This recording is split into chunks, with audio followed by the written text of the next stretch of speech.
ఎవరి మాట వింటావు? అమ్మా నాన్న? ఓకే. నీకు లాలు ఎవరు పోస్తారు? అమ్మా నాన్న? ఎవరు? అమ్మ. ఓకే. నీకు ఫుడ్ ఎవరు పెడతారు రోజు? ఆమె ఎవరు పెడతారు? అమ్మా నాన్న? అమ్మా. ఓకే. నువ్వు నాటి పనులు చేస్తే నిన్ను ఎవరు ఎక్కువ కొడతారు? అమ్మా నాన్న? అమ్మా. నేను అసలు కొట్టానా నిన్ను? ఓకే. ఓకే.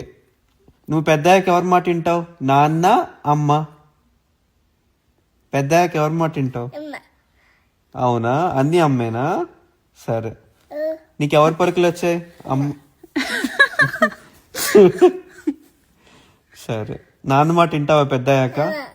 అమ్మ. అప్పుడు కూడా ఎక్కువ ఉమ్మ ఎవరు పెడతారు? అమ్మ నాన్న? ఓకే. మరి నానేం చేస్తారు నీతో? నాన్న కాదా ఉమ్మ పెట్టేది నీకు? నానేం చేశారు నాన్న? సరే. సరే, నిన్ను ఎవరు ఎక్కువ కొడతారు? అమ్మా నాన్న? గుద్దుతా. అసలు కొట్టానా నిన్ను? సరే, నీకు డ్రెస్ ఎవరు వేస్తారు రోజు? సరే, నీకు డ్రెస్ ఎవరు వేస్తారు రోజు? అమ్మా నాన్న? నేనా? ఎవరు? ఎవరు? Okay, this is right. అబ్బా. పిల్లక ఎవరు వేస్తారు రోజు? అమ్మా నాన్న? ఎవరు? పిల్లక ఎవరు వేస్తారు? అమ్మ వేస్తారా నాన్న వేస్తారా పిల్లక? సరే, చూపిస్తున్నా. ఓకే. అమ్మ వేస్తుంది. ఓకే.